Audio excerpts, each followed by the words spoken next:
picture look at the NFC. Right now, they're the 2 seed in the NFC, and amazingly, San Francisco, which has lost 2 games by a combined total of 6 points, is currently in the wild card spot and would open at Dallas or Philly in the playoffs if everything held up. There's a lot of time left. But is Seattle right now, in your mind, among the teams you would pick to win the NFC? Absolutely. The quarterback and head coach combo, they've got it. They've proven.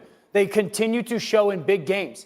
And the reason that I would say this, or like the word I would use to describe it, is pressure. Russell Wilson applies pressure. You either apply pressure or you feel pressure. Everyone in the NFC playoffs is going to feel pressure from Russell Wilson. You talked about it, Greeny. They're 9-1 in one-score games this year when the pressure is at its highest. Russell Wilson, throughout the rest of the season and in the playoffs, is going to apply pressure to all the teams that they're going to play against, because the teams are going to know that guy's been there. That guy's done it.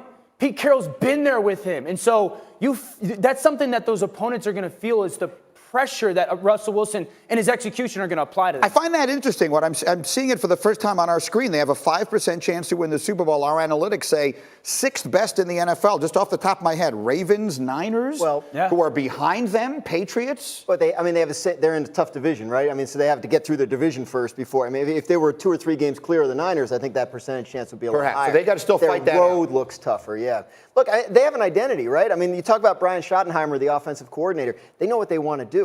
The first 2 games last year, 2018 season, they didn't run the ball well. And then they took all their running backs. They took Rashad Penny, Chris Carson, and at the time, Mike Davis, and they sat them in a film room. Pete Carroll and Brian Schottenheimer did, and they showed them film of Marshawn Lynch tape running for the Seahawks. And they said, this is who we want to be. This is what we want you to do. And it took hold. And ever since then, Carson's been a different guy. And their run game was totally transformed last year after the first couple weeks of the season, and it's carried through to this year. You know what I love? The organizational alignment. They go out. What's their big offseason move? They get Jason Myers, a really good kicker. That's how they want to play. They got Chris Carson, Rashad Penny. They're going to run the ball, play action. They know they're going to be in close games. They got a great kicker. And then opportunistically, they go add Javion Clowney.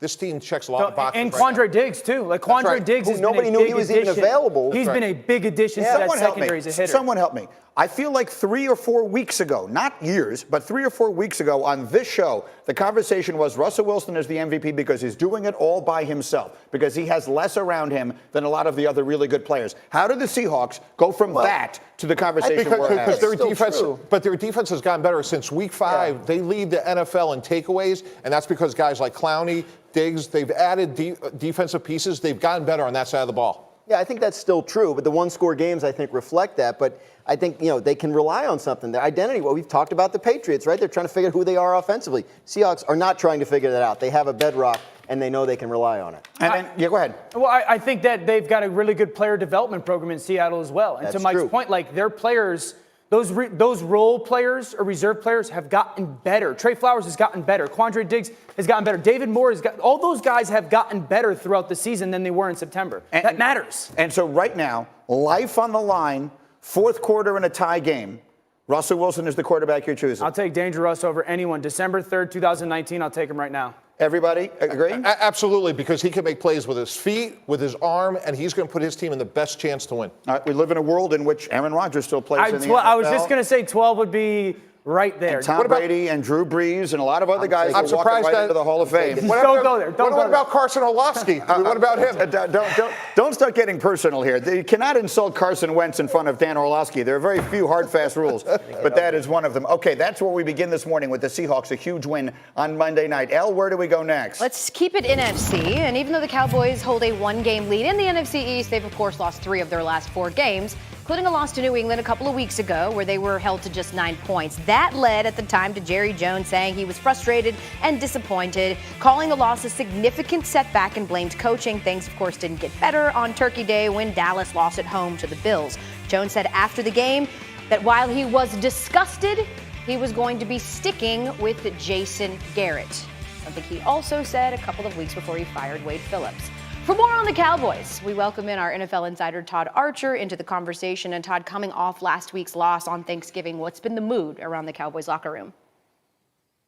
Yeah, considering all that's been swirling around this team, losing 6 of 9, Jerry Jones's comments seemingly every day, Jason Garrett's future, it's been surprisingly good, perhaps. Ezekiel Elliott said practice on Sunday was chippy. That's a sign that the players were still all in. Talked to a couple other players. They said the same thing. Zach Martin said, look, we can still do everything we want. The start of the season when we were 3-0. Now, of course, they have Philadelphia to thank for being in the spot they're in, but they're not going to apologize for it either. And Dak Prescott said, look, talk is cheap. It's time for us to go do. And that's what they plan to do Thursday against Chicago. Yeah, I'm glad you brought up Dak. How's he been handling the recent pressure surrounding the team's struggles? Yeah, he's leading. And you talk about the top trait that he's had since he got here in 2016, and it's that guys buy in on him. He wants everybody to look at him in times like this. He wants everybody to see that he's the guy that they can turn to when times are bad. He's earned that, and that's really why he's a captain. Do you sense more guys looking at you now and looking at you to be a leader and be the... I hope they are. I'm not sure if they are, if that's their mindset or not, but I hope they are. I'm just because of the way that I'm going to go about this. I've faced adversity a lot in my life, on and off the field, and at this moment, I'm just doubling down on myself and my teammates. I've got confidence in what I can do and what these guys around me can do, and I hope they're looking my way. I talked to Jason Witten out of the locker room on Monday, and he said, look, we follow Dak Prescott because of his accountability, because of his positivity. All that stuff rubs off on each other. Now, well, I really just got to go win a game, right? They certainly do. They have a good opportunity to do that. Stop me if you've heard this before. Against a Bears who on paper seem inferior to the Cowboys. Todd Archer joining us from Dallas. Greeny, let's keep the conversation going. Yeah, thank you, Al. I want to bring our resident Cowboy into the conversation, Swagoo, Marcus Spears, who's had all sorts of travel difficulties, but there he is. There he is. He's alive and well, and it is great to see you, Marcus. And obviously, this is your team, and you make your home there in Dallas, so you're very close to this. How would you describe sort of the feeling in the air for a Cowboys team that is in it, but for the grace of the Eagles and their struggles? How would you describe where they are right now? Greeny, I think optimism. First of all, I miss my guys. I miss y'all so much. But I think optimism, man. When you think about the Cowboys and where they are positioned, we had a conversation a week ago about would Jerry make a move. And hindsight, it was smart. They're still in the number one spot in the NFC East. And thinking about this whole thing, having some optimism within myself, the Cowboys are not going to be an easy out if they sneak into the playoffs. And I think for more than anything, when you think about them going forward, if they can get better, if they can finish some of these games, if Dak takes on that personality and the rest of the team takes on that personality in which he talked about, I'm not sure if you want to face the Cowboys in the playoff, especially if you're a team that has done a tremendous job throughout the NFC to find yourself in the playoffs, and then you got to face a roster like this with the Cowboys. It may be a difficult out, the fact that they can backdoor this thing because of the NFC East being so weak, and then you deal with all of the talent that's amassed on this roster.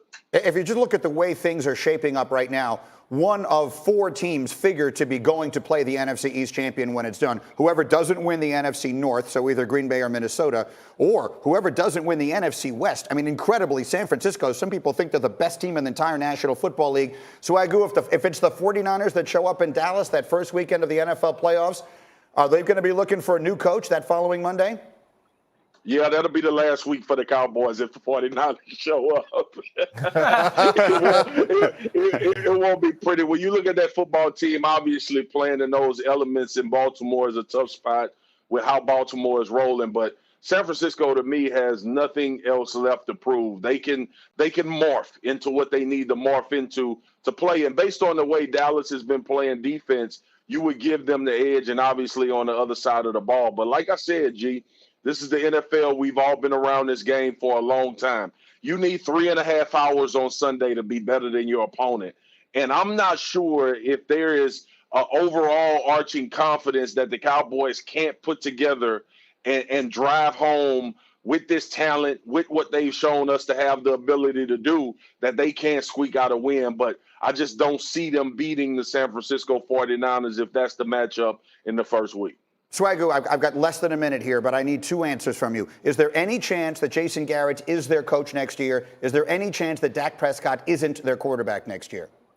No, Jason Garrett will not be their head coach next year, and Dak Prescott will be their quarterback. It'll be an interesting offseason. You got my boy D. Graziano up there to talk about contracts. I'm sure they'll get Dak done. I do not think that Jason Garrett will be the head coach for the Cowboys, no matter what happens, outside of a Super Bowl.